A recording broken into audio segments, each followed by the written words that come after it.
ಈಗ ಮತ್ತಷ್ಟು ಸುದ್ದಿಗಳನ್ನು ಒಂದೊಂದಾಗಿ ನೋಡ್ತಾ ಹೋಗೋಣ.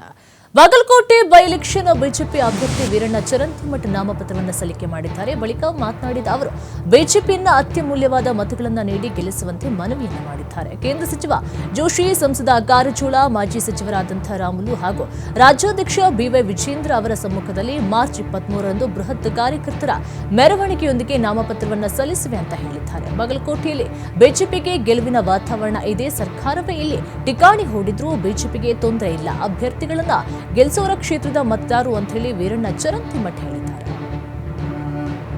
ಭಾರತೀಯ ಜನತಾ ಪಕ್ಷಕ್ಕೆ ಅತ್ಯಮೂಲ್ಯವಾದ ಮತವನ್ನು ಕೊಟ್ಟು ಅತಿ ಹೆಚ್ಚಿನ ಮತಗಳಿಂದ ಗೆಲ್ಲಿಸಬೇಕು ಅಂತ ಹೇಳಿ ನಾನು ವಿನಂತಿ ಮಾಡ್ತೀನಿ.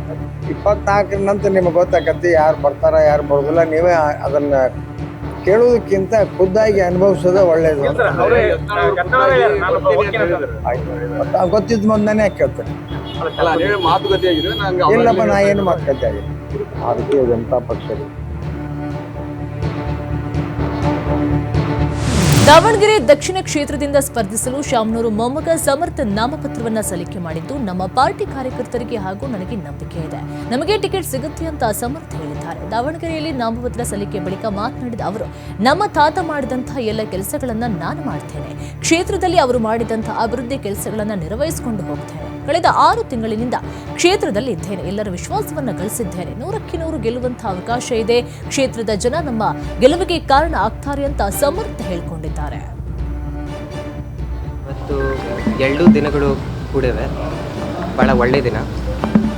ನಾವು ನಮ್ಮ ಪಾರ್ಟಿಯ ಕಾರ್ಯಕರ್ತರು, ಯುವಕರು, ಆಮೇಲೆ ಎಲ್ಲ ವರ್ಗದ ನಾಗರಿಕನ ಆಶೀರ್ವಾದ ಆಮೇಲೆ ಬೆಂಬಲ ಪಡ್ಕೊಂಡು ನಮ್ಮ ಅಜ್ಜರು ಶಾಮನೂರು ಶಿವಶಂಕರಪ್ಪ ಅವರು, ಆಮೇಲೆ ನಮ್ಮ ನಗರ ದೇವತೆ ದುರ್ಗಮ್ಮನ್ನ ಮನಸ್ಸಿನಲ್ಲಿ ಇಟ್ಕೊಂಡು ಇವತ್ತು ನಾಮಿನೇಷನ್ ಫೈಲ್ ಮಾಡಿದ್ರು. ನಮ್ಮ ಪಾರ್ಟಿ ಕಾರ್ಯಕರ್ತರು, ಯುವಕರು ಎಲ್ಲರಿಗೂ ಕಾನ್ಫಿಡೆನ್ಸ್ ಐತಿ ನಮಗೆ ಸಿಗ್ತತೆ ಅಂತ. ನಾವೀಗ ಇವತ್ತು ಒಳ್ಳೆಯ ದಿನ ಅಂತ ಇವತ್ತೇ ಸಂಕೇತ. ಇವತ್ತು 2 ದಿನಗಳು ಕೂಡಿವೆ. ಭಾಳ ಒಳ್ಳೆಯ ದಿನ. ನಾವು ನಮ್ಮ ಪಾರ್ಟಿಯ ಕಾರ್ಯಕರ್ತರು, ಯುವಕರು, ಆಮೇಲೆ ಎಲ್ಲ ವರ್ಗದ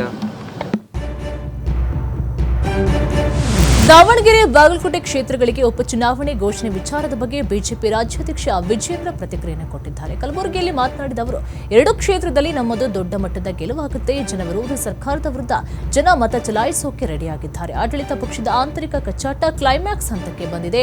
ಆಡಳಿತ ಪಕ್ಷದ ಶಾಸಕರೇ ಸಿಎಂ ಗುದ್ದಾಟದ ಬಗ್ಗೆ ವಿಧಾನಸೌಧದಲ್ಲಿ ಬಹಿರಂಗವಾಗಿ ಮಾತನಾಡಿದ್ದಾರೆ ಅಂತ ಕಾಂಗ್ರೆಸ್ ವಿರುದ್ಧ ವಿಜೇಂದ್ರ ವ್ಯಂಗ್ಯವಾಡಿದ್ದಾರೆ. ಇನ್ನು ಯತ್ನಾಳ್ ಹಾಗೂ ಎಸ್ ಈಶ್ವರಪ್ಪ ಬಿಜೆಪಿಗೆ ವಾಪಸ್ ಆಗೋ ವಿಚಾರ ತುಂಬಾ ಕಾನ್ಫಿಡೆನ್ಷಿಯಲ್ ವಿಚಾರ, 4 ಗೋಡೆ ನಡುವೆ ಮಾತನಾಡ್ತೇವೆ ಅಂತ ವಿಜೇಂದ್ರ ಹೇಳಿದ್ದಾರೆ.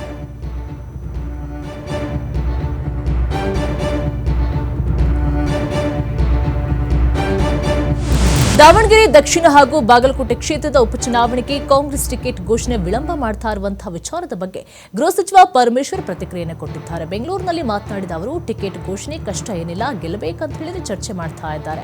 ಯಾರಿಗೆ ಟಿಕೆಟ್ ಅಂತ ಹೇಳಿ 2 ಕಡೆ ನೋಡ್ತಾ ಇದ್ದಾರೆ. ಶಾಮನೂರು, ಮೇಟಿ ತೀರ್ಕೊಂಡ ಕ್ಷೇತ್ರಗಳು ಅವರ ಕುಟುಂಬಕ್ಕೆ ನೀಡಬೇಕೆಂಬ ಬೇಡಿಕೆ ಸಹಜ ಅಂತ ಹೇಳಿದ್ದಾರೆ. ಇದರ ಜೊತೆಗೆ ಯಾರು ಗೆಲ್ತಾರೆಂಬ ಬಗ್ಗೆ ಸ್ಥಳೀಯ ಕಾರ್ಯಕರ್ತರ ವರದಿ ಇರುತ್ತೆ ಅಂತ ಗೃಹ ಸಚಿವ ಪರಮೇಶ್ವರ್ ಹೇಳಿದ್ದಾರೆ.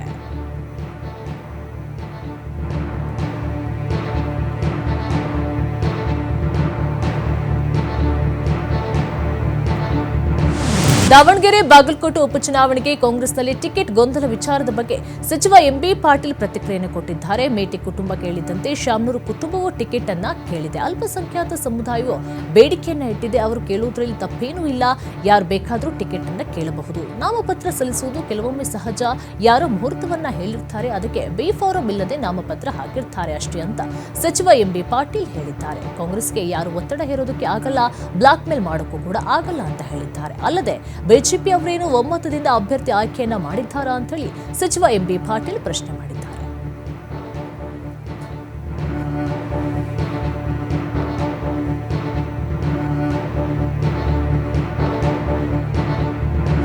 ಮಾಜಿ ಸಂಸದ ಪ್ರಜ್ವಲ್ ರೇವಣ್ಣ ಪೆನ್ಡ್ರೈವ್ ಹಂಚಿಕೆ ಪ್ರಕರಣದ ಚಾರ್ಜ್ ಶೀಟ್ನಲ್ಲಿ ಜೆಡಿಎಸ್ನ 10 ಕಾರ್ಯಕರ್ತರನ್ನ ಸೇರಿಸಿದ್ದು, ಪೆನ್ಡ್ರೈವ್ ಹಂಚಿಕೆ ಮಾಡಿದ್ದವರನ್ನ ಸೇರಿಸಿಲ್ಲ ಅಂತ ಜೆಡಿಎಸ್ ಶಾಸಕ ಸ್ವರೂಪ್ ಪ್ರಕಾಶ್ ಆಕ್ರೋಶವನ್ನು ವ್ಯಕ್ತಪಡಿಸಿದ್ದಾರೆ. ಹಾಸನದಲ್ಲಿ ಸುದ್ದಿಗೋಷ್ಠಿ ನಡೆಸಿ ಮಾತನಾಡಿದ ಶಾಸಕ ಸ್ವರೂಪ್, ಇದು ಸತ್ಯಕ್ಕೆ ದೂರವಾದಂತಹ ವಿಚಾರ.